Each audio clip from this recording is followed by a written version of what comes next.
గ్రామీణ వైద్యుల జిల్లా జనరల్ బాడీ సమావేశం ఖమ్మంలో జరిగింది. గతంలో వైఎస్ రాజశేఖర రెడ్డి సీఎంగా ఉన్నప్పుడు ఇచ్చిన జీవో 429, 428, 1273లను పునరుద్ధరిస్తూ గ్రామీణ వైద్యులను పారామెడికల్ శిక్షణ ఇప్పించి చట్టబద్ధత కల్పించాలని గ్రామీణ వైద్యుల సంక్షేమ సంఘం జిల్లా అధ్యక్షులు పిట్టల నాగేశ్వరరావు డిమాండ్ చేశారు. సీజనల్ వ్యాధులపై గ్రామాలలో ప్రజలను అవగాహన కల్పిస్తున్న గ్రామీణ వైద్యులపై టీజీఎంసీ దాడులను ఖండిస్తూ తీర్మానం చేసుకోవడం నాగేశ్వరరావు చెప్పారు. ఒకటి, గ్రామీణ వైద్యులకు పారామెడికల్ బోర్డు ద్వారా మధ్యలో ఆగిన శిక్షణను తిరిగి ప్రారంభించాలని, కొత్త వారికి అవకాశం కల్పించాలని, శిక్షణ పూర్తి అయిన వారికి సర్టిఫికెట్ ఇచ్చి ప్రభుత్వం ఆదుకోవాలని చెప్పి కోరుతున్నాం.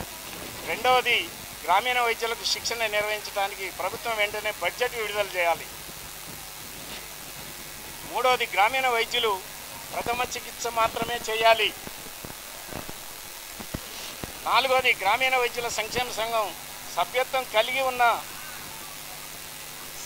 కార్డు ఉన్నవారి సమస్యలు మాత్రమే సంఘంలో చర్చించబడతాయని తెలియజేస్తున్నాం.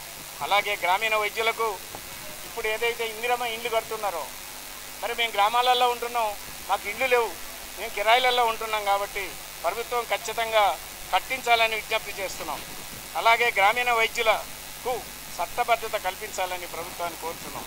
గ్రామీణ వైద్యులను ప్రభుత్వ వైద్య పథకాలలో భాగస్వామ్యాలు చేసినప్పుడే గ్రామాలలో ప్రభుత్వం ఏర్పాటు చేసే వైద్య పథకాలు ప్రజలందరికీ అందుబాటులోకి వస్తాయని తెలియజేస్తారు.